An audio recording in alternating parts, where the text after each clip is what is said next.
पहा नवीन एपिसोड्स एकदम add free.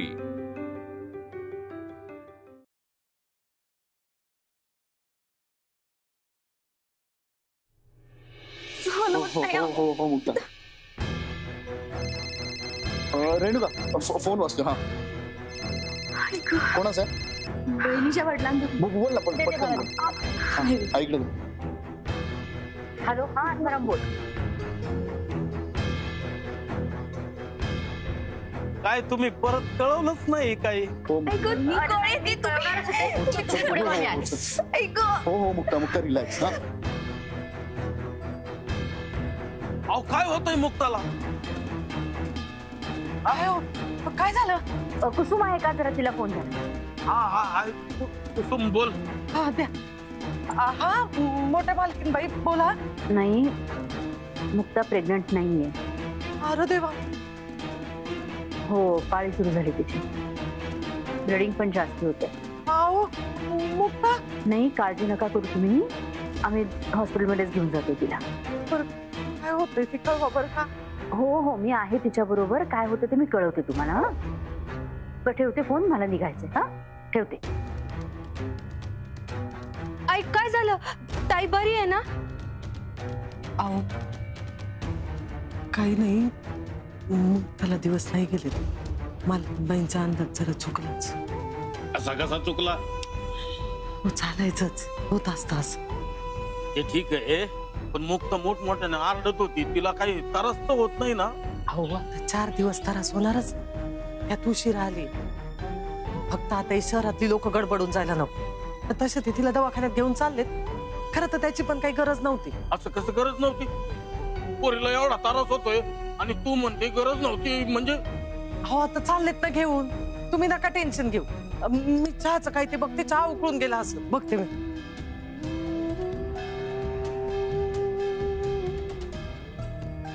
अण्णा आपलं मुक्त ताईला काय होणार तर नाही ना?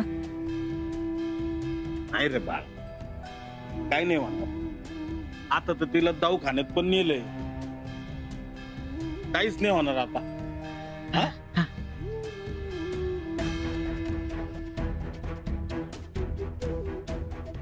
सावकाश जा जरा। हो स्पीड ब्रेकर वगैरे। हो मुक्ता काळजी करू नका, व्यवस्थित। वय नका काळजी करू, आहे मी। सर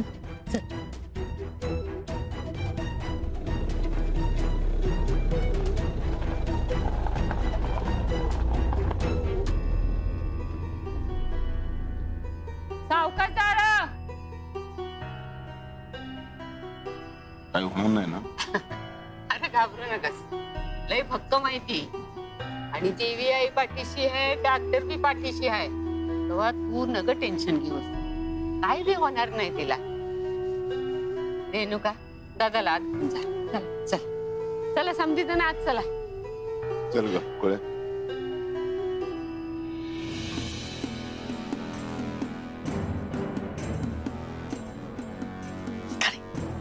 ये ना इकडे। मग तुला काही पाहिजे असेल तर मला सांगत जा। हा हो तू आत ये, आत ये।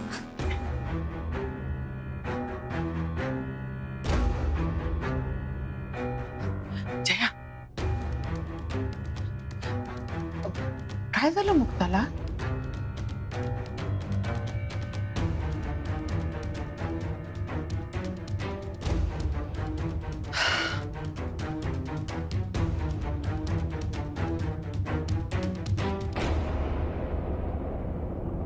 काय सांगताय?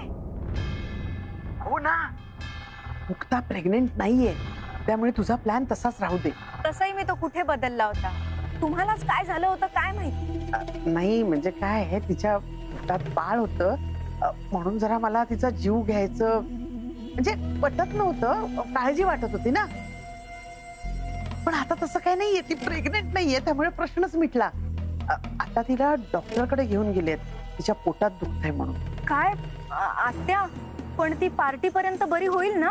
अगं उद्याच कुठे पार्टी आहे, अजून बरेच दिवस आहेत पार्टीला। नाही पण पार्टी पर्यंत जर तिला बरं नाही वाटलं तर मग ती कशी येईल पार्टीला आणि मग माझा प्लॅन फ्लॉप होईल। तू लगेच एकदम टोकाचा निर्णय घेऊ नकोस आणि गडबडून तर अजिबात जाऊ नकोस। आधी डॉक्टर काय बोलतात ना ते बघूया ना।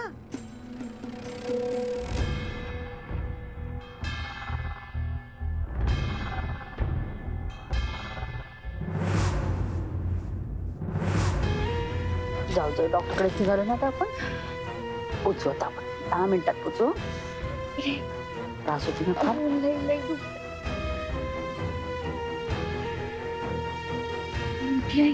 काय काही जास्त तर नसेल ना? नाही अगं काही जास्त दिसते नसेल. आणि आपण ज्या डॉक्टरकडे चाललो ना, डॉक्टर सुहासिनी अतिशय हुशार डॉक्टर आहेत त्या. म्हणजे सगळ्या प्रॉब्लेमसाठी मी त्यांच्याकडेच जायचंय. त्या नक्की बऱ्या करतील. नको काळजी करायची. सारंग थोडं फास्ट चालू बाळा. मोठी आई, घरच्यांची लय आठवण येऊन राहिली. असं वाटतं त्यांना भेटावं एकदा. हो आता आपण डॉक्टरांकडे जाऊन येऊया. आणि घरी आले ना की मग फोन करूया त्यांना. नाही तर बोलून घेऊया त्यांना. नको काळजी होईल व्यवस्थित. अहो कामावर नाही का जायचं? चला. जायचंय पण मुक्ताची अजून काही खबर नाही. इथं काय चाललंय काय कळना. समजल्या बिगर माझा पाय कसा निघन? कशाला एवढं टेन्शन घेताय? एवढं काही नाहीये. असं कसं एवढं काही नाहीये? अरे तिच्या आरडल्याचा आवाज अजून माझ्या कानात जात नाही. लय त्रास होत असणार तिला. अरे मुक्ता इथं असताना तिथं ह्या 4 दिवसातला त्रास काय मला माहित नाही का? सगळं माहिती आहे मला. कुसुम तुला सांगतो हा त्रास नेहमी सारखा नाहीये. मला लय भीती वाटू राहिली. हो शांत व्हा बरं. काही होणार नाही.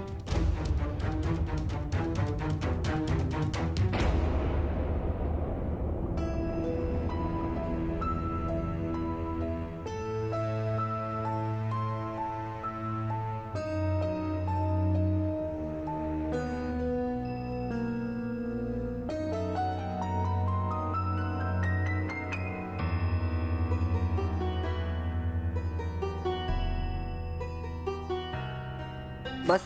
हो थँक्यू. सारंग ना? हो. आपल्याला काही तपासण्या कराव्या लागतील. नाही म्हणजे MRI किंवा सोनोग्राफी, नंतर काही ब्लड टेस्ट करायला लागतील. त्यानंतरच काय झालं असेल याचं निदान करते. काही घाबरण्यासारखं नाही ना? म्हणजे तुम्ही खूप टेस्ट करायला सांगताय म्हणून विचारतो. काय म्हणजे नेहमीचं दुखणं नाहीये हे तर निश्चित आहे. शरीरात अनेक हालचाली घडतायत. नेमकं काय घडतंय हे कळायला या टेस्ट कराव्या लागतील. त्यानंतरच कळेल की त्यात काळजी करण्यासारखं आहे किंवा नाही, किंवा सर्जरी करावी लागेल का. तुम्हाला मी टेस्ट देते. त्यातली एक CA-125 ही ब्लड टेस्ट आहे. त्याबद्दल तुम्हाला काय माहिती आहे का? नाही. सॉरी, मी तुम्हाला घाबरवत नाहीये, पण तुमच्यापासून लपवून ठेवणं पण योग्य नाही. ही टेस्ट जी आहे ना, ती अंडाशयामध्ये म्हणजे ओव्हरीमध्ये कॅन्सर आहे का नाही हे चेक करण्याची ही टेस्ट.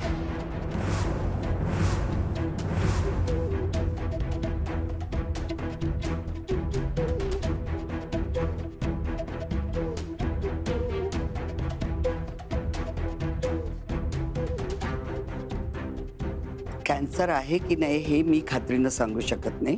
तेवढ्यासाठीच आपण टेस्ट करतोय. टेस्टचे सगळे रिपोर्ट्स आले ना की सगळं पिक्चर क्लिअर होईल. पण मी तुम्हाला सांगते, जरी कॅन्सर असला तरी तो औषधानं बरा करण्याचा आपण प्रयत्न करू. आता एवढंच सांगेन की खूप कॉम्प्लिकेशन्स आहेत, तेव्हा लाईटली घेण्यासारखं अजिबात नाही. पण जो काही आजार असेल त्याच्यावर उपचार करूया आपण. माझ्यावर विश्वास ठेवा. Mukta Nagarkar, all the best.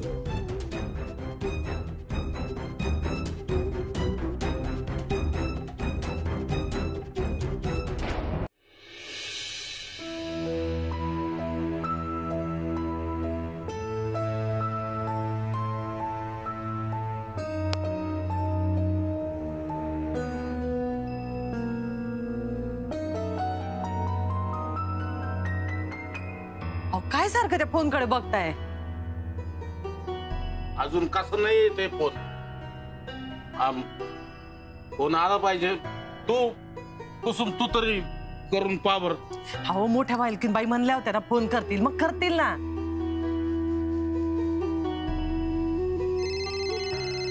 त्यांचं आलंय घे घे घे घे, घे. बोल बोल बोल बोल तुम्ही पण ना? घे घे फोन घे पटकन. हा हा थांबा. हा मोठ्या मालकीनबाई, मुक्ता बरी आहे ना? हो बरं आहे आता. म्हणजे दुखणं खूपच कमी आहे, पण तुम्हा सगळ्यांची खूप आठवण काढते सारखी. हा सवय. तब्येत बरी नसेल की आई वडिलांची आठवण येतेच ना. बरं तुम्ही असं करता का, काही दिवसांसाठी इथेच येता का राहायला? मी पप्प्याला पाठवते तिकडे. म्हणजे कसं तुम्ही इथे सगळेजण असाल ना तर तिची तब्येत लवकर बरी होईल. हा खरे, पण डॉक्टर काय म्हणले हो? डॉक्टरांनी काही तपासण्या सांगितल्यात करायला. सारंग मुक्ताला तिकडेच घेऊन गेलाय. तेवढ्यातच फोन करून घेते तुम्हाला. मी पप्प्याला पाठवते, तुम्ही तयार राहा. मग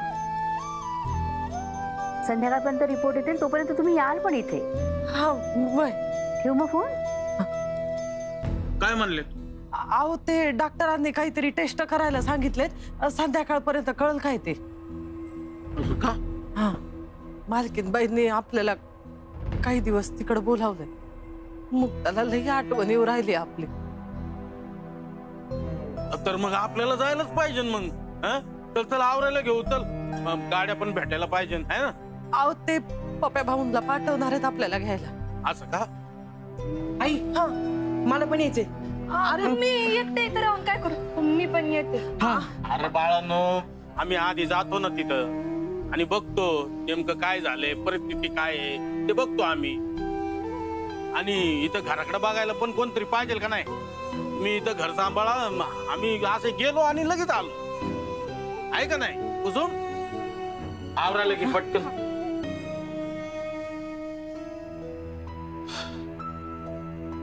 मला ना या डॉक्टरांचं काही कळतच नाही. मग त्याच्या पोटात दुखते तर कॅन्सर काय बोलतात. पोटात इन्फेक्शन झाले तर म्हणे काय बाळच होणार नाही अशी शक्यता वाटते. ते काय बोलतात मला ना त्यात काही कळतच नाही ग. त्या पोरीच्या आयुष्यामध्ये काय चाललंय, त्या मुक्ताने किती सहन करायचं. डॉक्टर सुहासिनी म्हणत होते तिची खूप काळजी घ्यायला लागेल आपल्याला. कुठल्याही प्रकारचा मानसिक त्रास दिला होता कामा नये, नाही तर तब्येत आणखीन खराब होऊ शकते. मानसिक त्रास पहिल्यापासून मीच दिलाय तिला.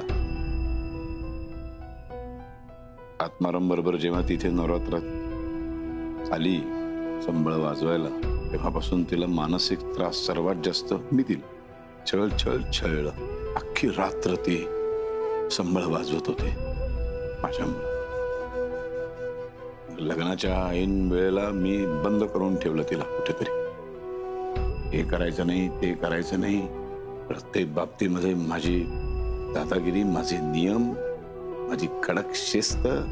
त्याला घाबरून रात्रभर ती बाहेर जाऊन संबळ वादनाची प्रॅक्टिस करते. सगळं माझ्यामुळे झाले. त्यामुळे मानसिक त्रास हा मीच दिलाय तिला सर्वात जास्त. आता मला ना माझी लाज वाटते.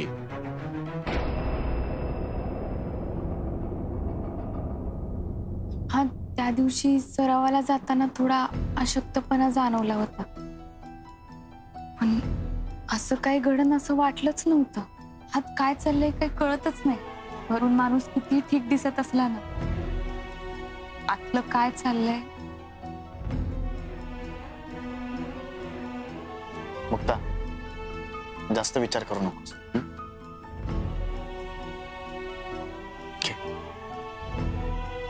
अगं किरकोळ आहे, लवकर बरी होशील.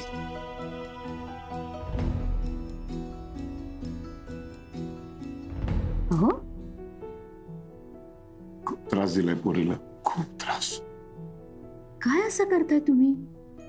हं? तुम्ही जे वागलात त्याची जाणीव झाली ना तुम्हाला. देवी आईसमोर माफी सुद्धा मागितली तुम्ही. घरातले सगळं विसरून गेलेत. आता तुम्ही पण विसरा. हं? उत्तर किती प्रेम करताय, किती जीव लावताय तिला. घरातल्या प्रत्येक माणसाच्या आनंदासाठी किती झटताय. तुमच्या असा वागण्याने घरातले सगळेजण किती आनंदी आहेत. हो ना. नाही मला कल्पना आहे ना, मुक्ताच्या आजारपणाचा मोठा प्रश्न आहे आपल्यासमोर. पण तुम्ही नका ना धीर सोडू. तुम्ही धीर सोडलं तर आम्ही कोणाकडे बघायचं.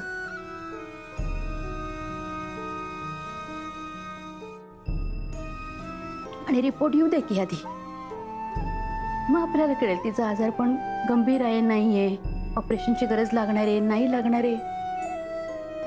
रिपोर्ट येऊ देत ना.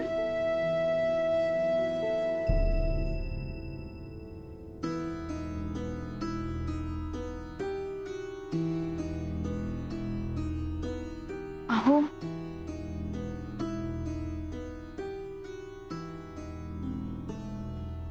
काय झालं? मला असं पावत नाहीये ना. तुम्ही इकडं बघा ना, माझ्याकडं बघा बघा. असं काय करताय? अगं काही नाही.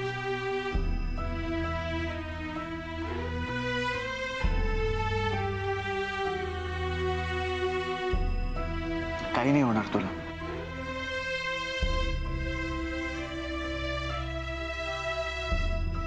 मला काही होऊच शकणार नाही. मायावर एवढा प्रेम करणारा नवरा असेल तर काय हिंमत नाही त्याला पुढे सोडून जायची. अजिबात काळजी करू नका, जास्त विचार पण करू नका. मला काही होणार नाही, सगळं ठीक होईल.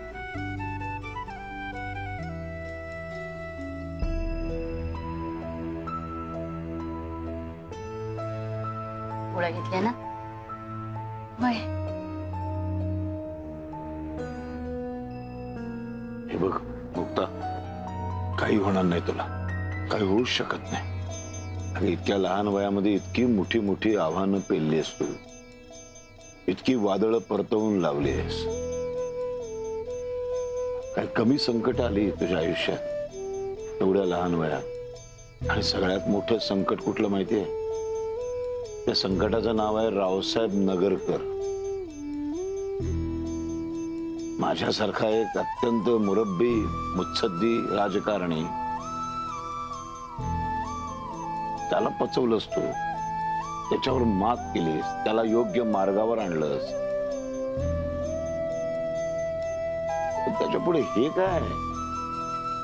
तुझा रिपोर्ट काय येईल मला माहित नाही, पण मला एवढं माहिती आहे की तू ही लढाई जिंकणार,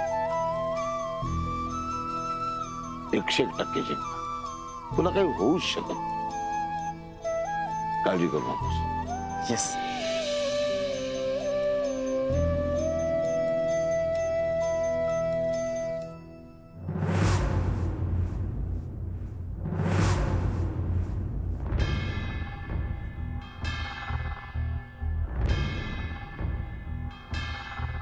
डॉक्टर जरा लवकर सांगा ना काय आहे रिपोर्ट.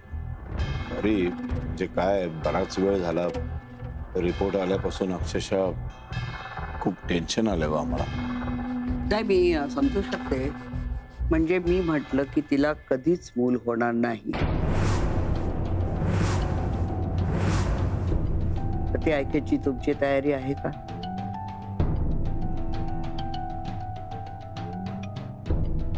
हे असं काही लिहिलंय का त्याच्यात रिपोर्ट मध्ये? शक्यता नाकारता येत नाही. पण मला तुम्हाला विचारायचं आहे की सून म्हणून मुक्ताकडून तुमच्या काय अपेक्षा असते? नाही म्हणजे आता मी जे काय सांगितलं की ती आई होऊ शकणार नाही, तर तुमचा तिच्याकडे बघण्याचा दृष्टिकोन कसा असेल? दृष्टिकोन काय असेल म्हणजे? आम्ही इथे आलोय ते आमच्या सुनेसाठी नाही, आमच्या मुलीसाठी आलोय इथे. मुलगी मानतो आम्ही तिला. चिडू नका. ते असं काय विचारतात मला? एक मिनिट थांबा. मला सांगा, तुमच्या मिसेस गेली 25 वर्ष माझ्याकडे येत आहेत, तुम्ही कधीच त्यांच्या सोबत दिसला नाही बाजूला बसलेले मला? अहो नाही आलो मी. बरं नाही आलं सोबत, ठीक आहे. पण त्यांना फिजिकली किंवा कुठलाही त्रास होतोय का याबद्दल काय माहिती आहे तुम्हाला? हा तिने सांगितलंय मला. त्या सांगायच्या हो, पण तुम्ही स्वतःहून विचारलं का कधी? हो डॉक्टर, मी विचारलं काय आणि तिने सांगितलं काय? काय फरक पडतो? एकच आहे ना. फरक पडतो, खूप फरक पडतो. माझ्या नवऱ्यानं माझी चौकशी केली, त्याचा बाईला खूप फरक पडतो. तर तुम्ही म्हणाल ही काहीतरीच बोलते, पण खरंच सांगते, छोट्या छोट्या गोष्टींचा खूप फरक पडतो. बाई समजणं सोपं नाही एवढं, बरं का रावसाहेब? ठीक आहे डॉक्टरीणबाई, ठीक आहे. मला मान्य आहे की मी माझ्या बायको बरोबर आलेलो नाही, पण आता मी आलोय माझ्या सुनेसाठी. तुम्ही सांगताय तिला मूल होऊ शकणार नाही, मग काय फरक पडतो? फक्त मूल जन्माला घालणं एवढंच काय बाईचं आयुष्य नाही. तिला खूप काम असतात. तिचं काय? मी कुठे म्हणतोय काय, आम्हाला फक्त मूल हवंय, नातवंड हवंय. त्यासाठी जे काय करायचं असेल ते करूया ना. काय करायचं असेल, कुठले उपचार करायचे असतील, किती पैसा खर्च करायचा असेल, तो करायला तयार आहे मी. परदेशात जायचे का, जाऊया घेऊन, सगळं तयार आहे मी. पण आम्हाला मूल पाहिजे, नातवंड पाहिजे आम्हाला. ती एवढं करूनही मूल नाही झालं तर मग? मला सांगा, तुम्ही हे असं का बोलताय? काय आले त्या रिपोर्ट मध्ये? नाही आम्हाला कळलं पाहिजे, स्पष्टपणे सांगा बघू. हो, पण त्यासाठी बाई काय आहे हे कळायला पाहिजे. नुसते रिपोर्ट बघून काय करणार तुम्हाला?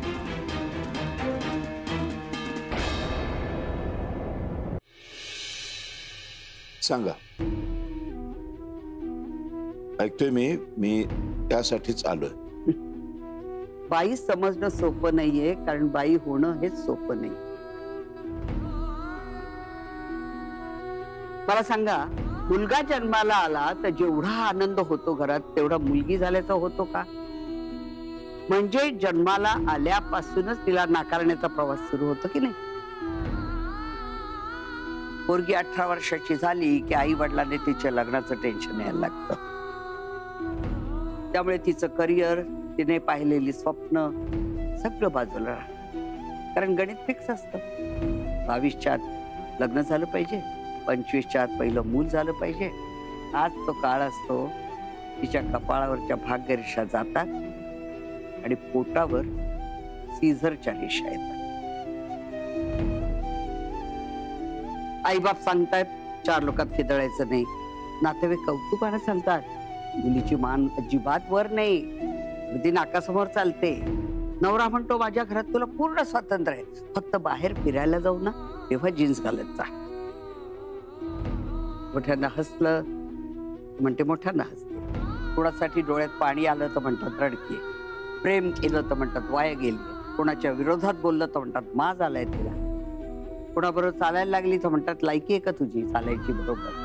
मोठमोठ्यांना हसली तर म्हणतात शोभत नाही बाईच्या जातीला. अरे मग काय शोभतं बाईच्या जातीला? कुंकू, टिकली, मंगळसूत्र आणि वाढणारं पोट. बरं एवढं होऊन सुद्धा जेव्हा प्रसूती वेदना सहन करते त्याच आईला तुम्ही आईवरूनच शिव्या देता. नवीन जीव निर्माण करण्याची देणगी असून सुद्धा आयुष्यभर अपमान, अवहेलना सहन करत राहणे. बस. तुम्हाला माहितीये, बाईच्या आयुष्यात 2दा अस्थिर परिस्थिती निर्माण होते. एकदा तिची जेव्हा मासिक पाळी सुरू होते तेव्हा, आणि दुसरं जेव्हा तिची मासिक पाळी बंद होते, ज्याला आम्ही मेनोपॉज म्हणतो तेव्हा. मग तिची चिडचिड सुरू होते, डोक्यात काहूर माजलेलं असतं. आपलं असं कुणीच जवळ नसतं. मुलं मोठी झाली, लग्न करून झाली. मुलगा नोकरीसाठी कुठेतरी गेला, मुलगी लग्न करून गेली, आणि आपल्या नवऱ्याजवळ आपल्याला प्रेम देण्यासाठी काही उरलेलंच नसतं. म्हणजे बघा, महिन्याचे 4 धरले तर वर्षाचे 48, म्हणजे 20 वर्षाचे 960 दिवस ती आपल्या माणसांपासून लांब राहिलेली असते. 960 दिवस. किती काहूर माजलं असेल तिचं मन, किती अस्वस्थ असेल, बेचैन असेल. म्हणून म्हणते बाई असणं सोपं नसतं. मला ते रिपोर्ट सांगा ना, काय ते? मुक्ताच्या अंडाशयाला गाठ आहे, म्हणजे ओव्हरीज मध्ये सिस्ट आहे, त्याला आम्ही सिस्ट म्हणतो. आणि काय आहे, ही 10 सेंटीमीटर पेक्षा मोठी आहे, त्यामुळे ऑपरेशन शिवाय काढता नाही येणार. तसं नाही केलं तर कॅन्सर होऊ शकतो. शक्यता नाकारता येत नाही.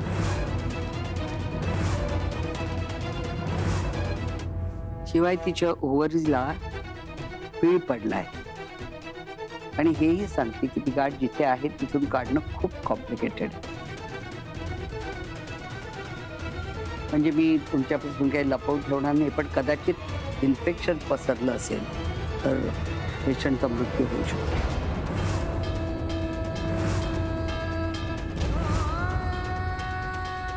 Just warning you.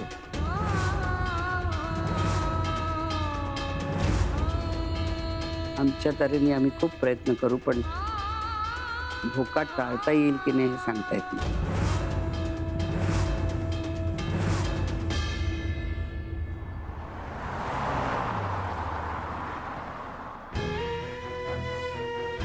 म्हणजे मी म्हटलं की तिला कधीच मूल होणार नाही, तर ते ऐकायची तुमची तयारी आहे का?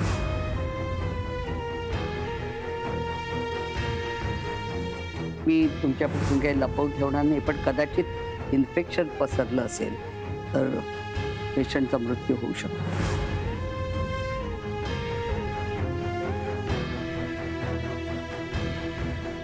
मुक्ताच्या अंडाशयाला गाठ आहे, म्हणजे ओव्हरीज मध्ये सिस्ट आहे.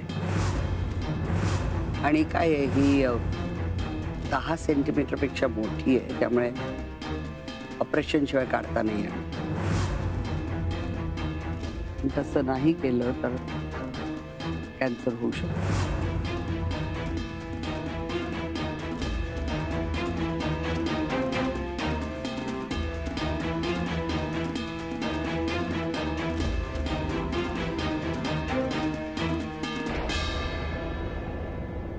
बर मुक्ता, घेऊ काढा पी बघ, मग कशी चांगली तरतरी येईल तुला.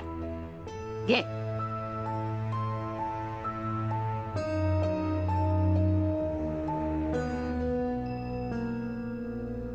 म्हणजे लय कडू आहे, मला नको. अगं औषध कडूच असते.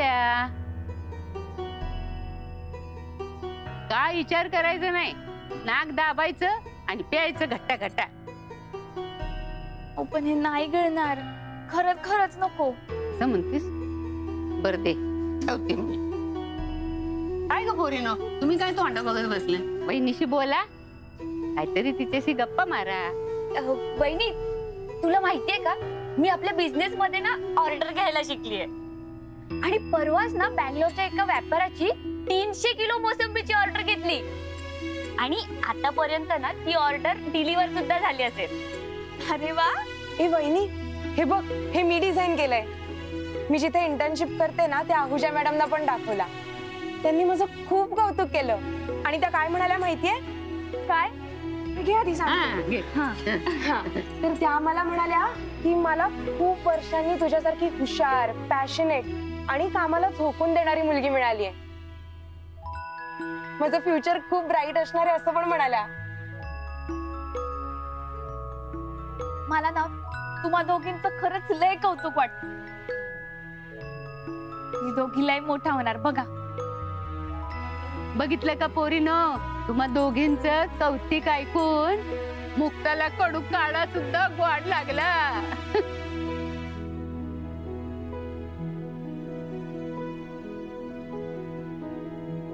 आई, तुला हे वाक्य मस्त, तुला फक्त तुलाच जमू शकतं आहे. तू फार भारी हे चालवलेस त्या बाबतीत. कोण आलाय बघितलं का? अरे या या.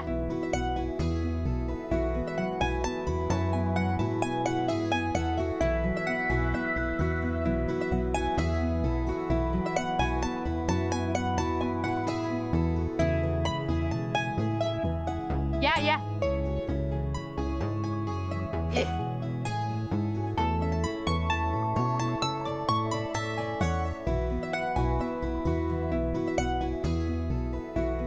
मी आलेच.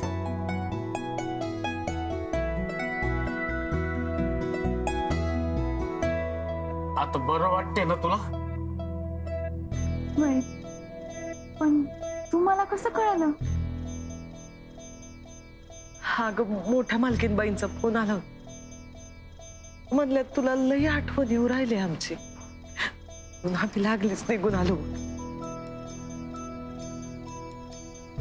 पण साधी पोटदुखी तर होती, मग एवढं लांब कसं काय गेलं? आता पोटात काय खळबळ मारली असेल हे वरनं कसं समजणार? हवं असतात बायकांच्या काही बाई गोष्टी, तुम्हाला नाही कळायचं.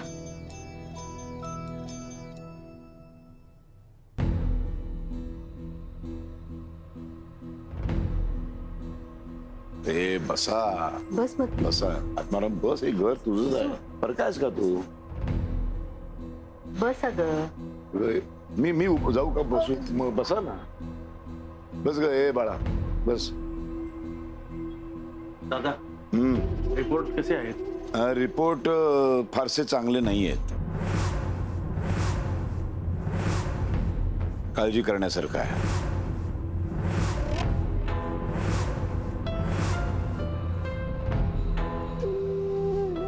चांगलं नाहीत म्हणजे काय कळल का बयाजवार?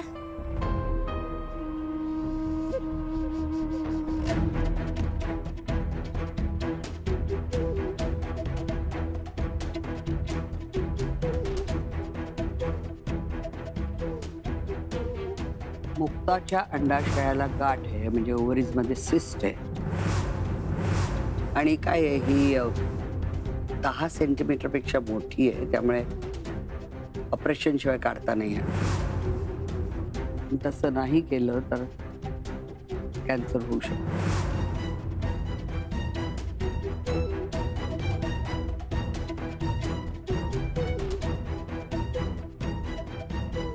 मी तुमच्यापासून काही लपवून ठेवणार नाही, पण कदाचित इन्फेक्शन पसरलं असेल तर पेशंटचा मृत्यू होऊ शकतो.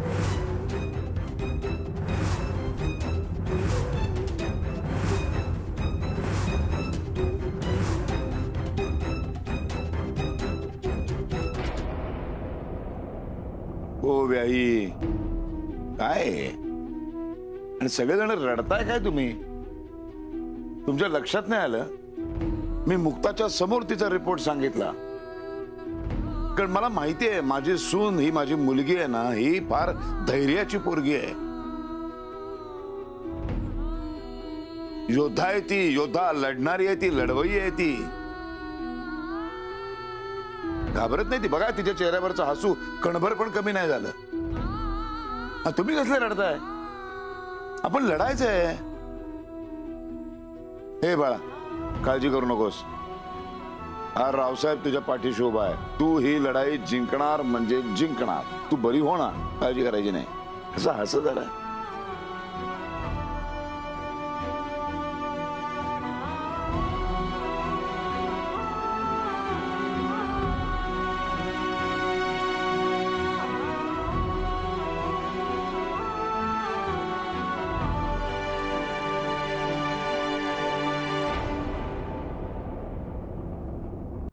मुक्ताची सोनोग्राफी झालीये. तिच्या ओव्हरी मध्ये सिस्ट आहे असं कळलंय. कशात काय आहे? बाईला 2 अंडाशय असतात. तिच्या अंडाशयाला गाठ आहे. वा मस्त आहे. पण यामध्ये तिच्या जीवाला काही धोका आहे की नाही? अगदी काठावर आहे म्हणून समजा. म्हणजे जर तरचा प्रश्न आहे. अरे वा, म्हणजे या जर का ती मेली मग आर्याला रेणुकाच्या पार्टीमध्ये मुक्ताला मारण्याचा त्रास वाचला.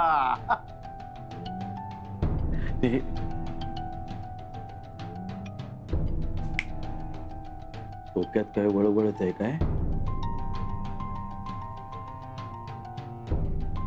मी काय म्हणते, आपण जर असं घरात पसरवलं तर काय?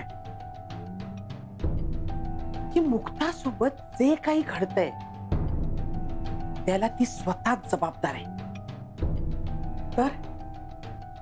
म्हणजे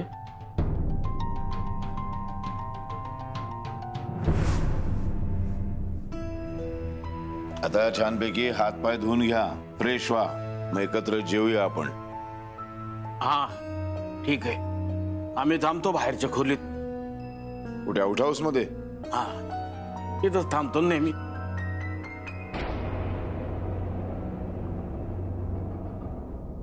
घरचे सगळे आले ते किती बरं झालं. खूप बरं वाटत असेल ना तुला आता? आई अण्णा सगळ्यांना भेटून मावा त्रास कमी झाला.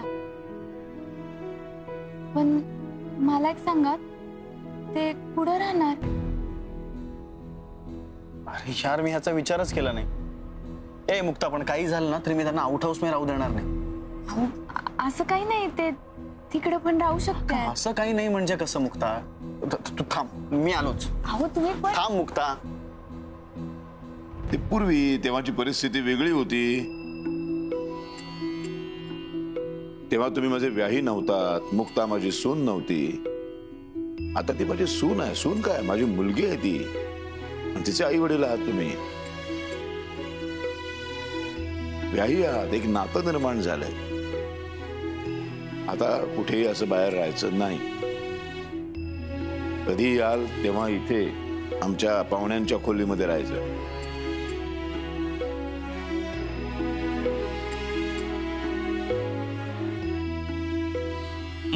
काय काय करताय आता? मालक नाही रावसाहेब, हे पाया पडणं बंद. आता हे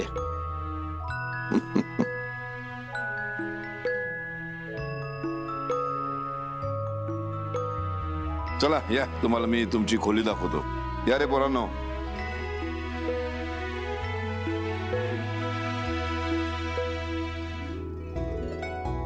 ए मुक्ता, यार तुला माहितीये का मी काय पाहिलं?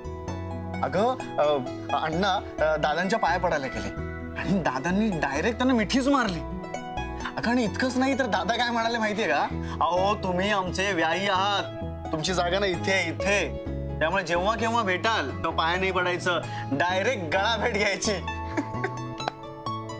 काय सांगता खरंच? अगं हो, खरंच सांगतोय मी. आणि इतकंच नाही, दादा अण्णांना हे पण म्हणाले की आता तुम्ही आउट हाऊस मध्ये राहायचं नाही, तर तुम्ही गेस्ट हाऊस मध्ये राहायचं. अगं मला काही बोलायची गरजच पडली नाही. I am so happy. मी पण लय खुश आहे. काय चाललंय तुझं? मोठे मालक मुक्ताचं केवढं कौतुक करत होते नाही? किती बदललेत मोठे मालक. अरे मी जेवढं प्रेम करत नाही मुक्तावर, तेवढं ते करतायत. आपली पोरगी पण तशीच आहे. मग आपल्याला आज या घरात जो मान मिळतोय तो मुक्तामुळेच मिळतोय. एकदा हे ऑपरेशन नीट झालं म्हणजे झालं. आपलं लेकरू असं जीवन मरणाच्या दारात पान सोपं नाहीये कुसुम. आई बापासाठी एवढी मोठी परीक्षा कुठलीच नसन. मुक्ताला हे जे काय झालंय ना, म्हणजे जे कॅन्सर बिन्सर जे काय झालंय, कोणामुळे झालंय माहितीये का? काय झालंय? काय बोलतीस तू? ह्या सगळ्याला मुक्ताच जबाबदार आहे. म्हणजे तुला असं म्हणायचं की मुक्ताच्या पोटात अंडाशयाला गाठ आली आहे, ती मुक्तामुळेच आली आहे? अरे तुला म्हणायचंही तरी काय? त्या मुक्ताने स्वतःच्या हाताने अशी पोटामध्ये गाठ पिळून पिळून तयार केली.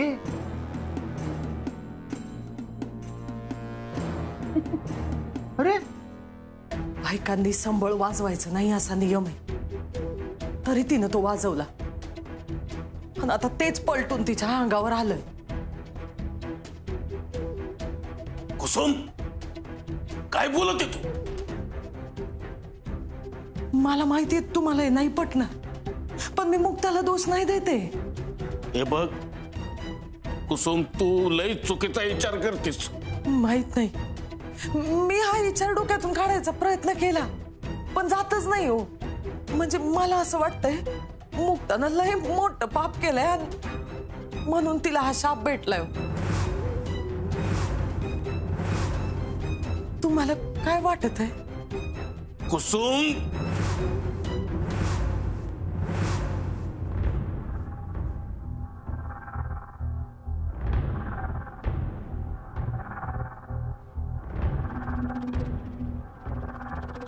आत्या आला. युवराज बाळा, बघतास ना मुक्तानी कसं अख्खं घर एकत्र आणण्याची समाजसेवा केली आहे ती. म्हणजे दादाही वितळला रे त्यात. दादानी आता तिला सून म्हणून मान्यता पण दिली आहे. पण तुझं पण हृदय परिवर्तन झालंय का? म्हणजे तूही तिला पाठिंबा देणार आहेस ना? मी पाठिंबा? आता तुला आठवते तिने मला झापड मारली होती. त्या झापडीचा आवाज अजून सुद्धा माझ्या कानात घुमतोय. काय ना त्या झापड माझ्या गालावर मारली, पण वळ माझ्या इथे काळजावर उठलाय. सहजासहजी नाही विसरणार आहे मी तिला. आता घरात जो काय मान मिळतोय, सन्मान मिळतोय, जे काय प्रेम मिळतंय ते मला माझ्या डोळ्यांनी बघवत नाही. अरे पण युवराज, आता ती जीवन मरणाच्या दारात उभी आहे रे. म्हणजे बघतोस ना घरच्यांना किती काळजी वाटते तिची. तुला नाही का वाटत तिची काळजी? मला त्या उलट माझ्या मनातल्या मनात मला उकळ्या फुटतायत आनंदाच्या. तुला माहितीये मी अक्षरशः माझ्या खोलीत जाऊन नाचतो तिचा त्रास बघून, पण आनंद कोणाला दाखवताच येत नाहीये. हो का? मग अजून एक काम कर ज्याने तुला खूप म्हणजे खूप आनंद मिळेल. अजून आनंदाच्या उकळ्या फुटून तू नाचायला लागशील. काय? एकदम चुकीचा विचार करतीस तू. हे बघ, आधी हे डोक्यातून काढून टाक तुझ्या. देव कधी कोणाचं वाईट करू शकत नाहीत. आपण देवाला आई बाप मानतो का नाही? मग आई बाप लेकराचं वाईट करू शकतात का? उगा आपलं काहीतरी बोलायचं. हे सगळं बोलण्यापेक्षा देवाला प्रार्थना कर आणि माया मुक्ताला नीट कर म्हणावं.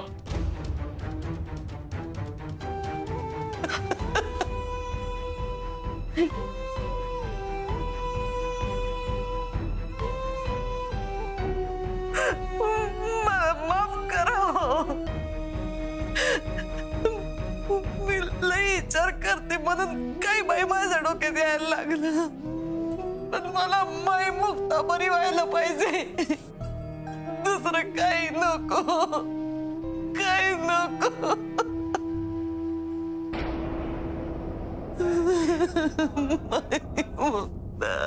दादा, मला तुम्हाला काहीतरी महत्वाचं सांगायचंय.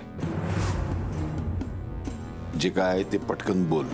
दादा, मी खात्रीने सांगतो, मुक्तावर जी आता परिस्थिती ओढवलीये ती तिने स्वतःहून ओढवून घेतली. काय म्हणायचंय काय तुला?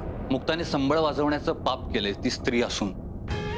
त्यामुळे देवी आईने तिला शाप दिला आणि आपण आपल्याच घरातल्या देवी समोर तिला संबळ वाजवायला दिला. त्यामुळे तो शाप आपल्या घरालाही लागला. याचमुळे चारण कधीही बाप होऊ शकणार नाही.